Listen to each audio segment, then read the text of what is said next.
Se você tem um negócio físico, ou se você está pensando em abrir uma empresa que precisa de pelo menos um espaço para funcionamento administrativo das suas atividades, é bem provável que você vá passar por uma etapa que é a celebração de um contrato de locação. Este contrato de locação, ele normalmente é utilizado pelas empresas como uma forma de desmobilizar capital, de forma que você não vá precisar de adquirir um imóvel para poder sediar o seu negócio. Ou seja, com um pequeno valor, com pagamentos de aluguéis mensais, você vai conseguir se estabelecer. Mas ele pode gerar uma série de problemas para a empresa se não forem observadas determinadas cautelas legais. Por isso, se você já montou sua empresa ou se você está pensando em abrir essa empresa num imóvel alugado, o vídeo de hoje é para você. Olá, eu sou Breno Garcia, advogado especialista em direito empresarial, e esse é o canal institucional da Garcia de Oliveira Advogados, onde você vai encontrar informações práticas e úteis para reduzir os riscos jurídicos do seu negócio. Inclusive, se você tem uma dúvida específica e gostaria de ver ela respondida aqui no canal, posta ela para mim aqui embaixo nos comentários. E é claro, não deixe de se inscrever no canal e ativar o sininho das notificações, porque assim, todas as vezes que eu lançar um vídeo novo como esse, você vai ser avisado. Estabelecer o seu negócio em um imóvel alugado é uma estratégia financeiramente inteligente. Se você parar para pensar, um imóvel ele poderia representar o maior investimento da empresa. Isso aí reduziria a verba de marketing, reduziria a verba de capital de giro, enfim, todo o investimento necessário para a produção efetivamente acabaria sendo destinado ao imóvel. Então, realmente, a estratégia de alugar ao invés de comprar um imóvel próprio para você sediar a sua empresa é um ponto muito inteligente, é uma estratégia muito interessante. Porém, você precisa observar determinadas cautelas, porque esse tipo de contrato costuma dar fonte de muita dor de cabeça. Afinal de contas, você está construindo o seu negócio no terreno alugado. Para evitar esse tipo de problema, eu gravei esse vídeo em que eu vou te falar quais são os 7 principais pontos que você precisa observar para evitar prejuízos e dor de cabeça lá na frente. O primeiro desses pontos, essencial se você quiser evitar problema lá na frente e não ser despejado do imóvel de uma hora para outra, que você tenha um contrato escrito. Se você não tiver um contrato escrito, você não vai ter prazo certo. Se você não tiver prazo certo, significa que o proprietário do imóvel pode te notificar e te pedir a devolução do imóvel no prazo de 30 dias. Então imagina só qual seria o tamanho do problema para o seu negócio se você, depois de ter feito investimento, de adquirir imobiliários, ter feito às vezes até reforma, você simplesmente fosse notificado para poder devolver o imóvel no prazo de 30 dias. O contrato escrito, ele é fundamental, e quando nós estamos falando do escrito, eu não estou dizendo apenas do contrato inicial, porque é muito comum a empresa iniciar o contrato e depois permitir com que ele passe a vigorar por prazo indeterminado. Mas isso daí é indesejado para a empresa, porque o contrato, quando ele passa a vigorar por prazo indeterminado, ele também pode ser rescindido com 30 dias de notificação.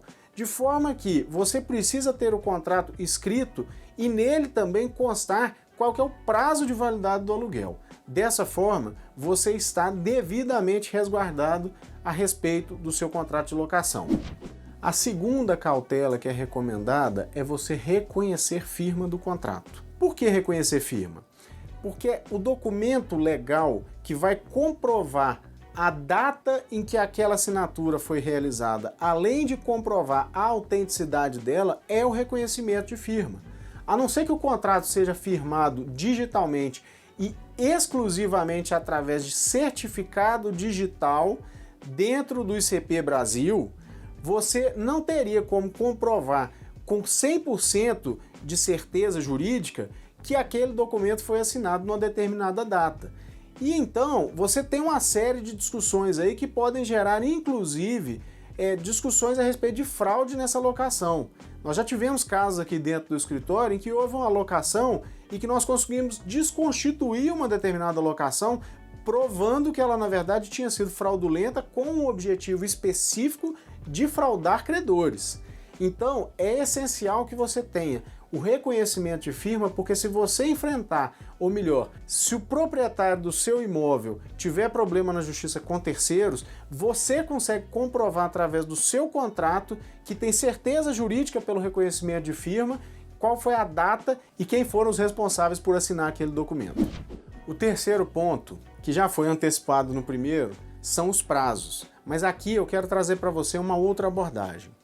Quando você tem o contrato de locação comercial escrito e esse contrato, a soma de todos os períodos ininterruptos é superior a 5 anos, nasce para o inquilino o direito da ação renovatória, ou seja, você tem direito de entrar na justiça e obrigar que o proprietário alugue o imóvel para você por igual período, evidentemente que não com o mesmo preço, você vai ter umas situações peculiares a respeito dessa ação, mas você tem o direito de se manter no imóvel.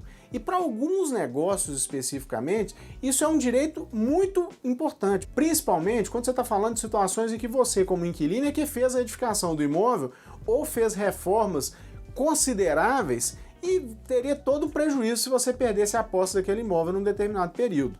Então esse prazo que nós falamos lá no tópico 1, que ele se refere a um risco de se evitar que você seja despejado com prazo de 30 dias, é importante que você pense também na possibilidade de ter um contrato com 5 anos, ou se não tiver 5 anos, que a soma das renovações que vierem acontecendo a ano seja superior a 5 anos. Isso aí vai lhe dar uma vantagem enorme negocial na hora de renovar o contrato lá na frente. O quarto item que é recomendável que você observe é o índice de reajuste do aluguel. Muitas imobiliárias utilizam um indicador chamado IGPM. Só que o IGPM, ele normalmente é um índice que ele é muito elevado. Esse ano, por exemplo, eu não sei em qual período que você está assistindo esse vídeo, mas agora que eu estou gravando, o IGPM acumulado está em 25% nos últimos 12 meses. E se esse indicador for o indicador que estiver estabelecido no contrato de locação, você vai ter um grave problema, porque você vai ter um contrato que você é obrigado, por prazo certo, a continuar no imóvel, e agora com um valor 25%, 30% mais alto que aquele que você estava imaginando, daquele que estava no orçamento da sua empresa. Muitas imobiliárias já estão adotando índices que são menos elásticos do que o IGPM, como por exemplo o IPCA ou o INPC.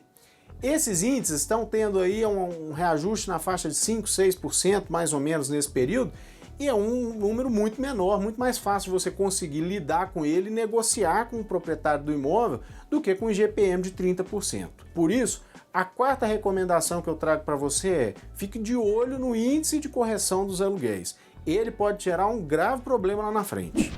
Para evitar de você ter problemas a respeito da indenização pelas benfeitorias, é fundamental que você estabeleça não apenas a categoria de quais são essas benfeitorias que podem ser úteis, voluptuárias ou necessárias, mas também é essencial que você especifique quais são essas obras, dizendo no contrato se o proprietário concorda ou não concorda em indenizar você daquela benfeitoria específica.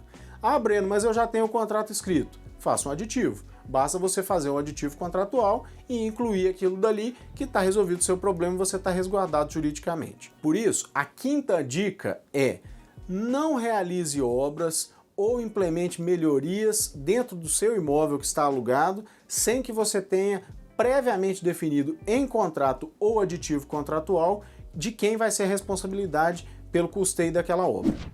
A sexta recomendação que eu tenho para você é a definição por escrito no contrato de como que funcionará a comunicação entre a sua empresa e o proprietário do imóvel nos casos de notificação da necessidade da realização de obras, seja para benfeitorias de melhoria no imóvel ou seja para benfeitorias necessárias à manutenção da condição de uso do imóvel. E por que esse procedimento é importante? Porque como o contrato ele vai se prorrogando ao longo do tempo, se você não notifica previamente o proprietário do imóvel da necessidade daquela solução, pode ser que lá na frente ele venha querer atribuir essa responsabilidade para você. E aí é que entra a comprovação de que você o notificou para resolver aquele problema, mas ele não o fez. E além disso, existe também o risco de uma alegação futura de que os danos do imóvel foram agravados por uma comunicação tardia. Se você tiver no contrato estabelecida a forma da comunicação, você consegue comprovar a data em que ela foi feita para o proprietário. Então, esse é um ponto que ele pode te ajudar muito a evitar problemas lá na frente. A sétima e última dica que eu quero trazer para você é: contrate um seguro do imóvel. Por que o seguro é importante? Acidentes acontecem. Você pode até imaginar que tipo de acidente que poderia acontecer com o imóvel, e eu vou te contar dois exemplos. Um inusitado que nós vivenciamos aqui no escritório. Nós temos um cliente que tem um galpão do lado de uma rodovia e o caminhão perdeu a direção e entrou e destruiu toda a parede do imóvel.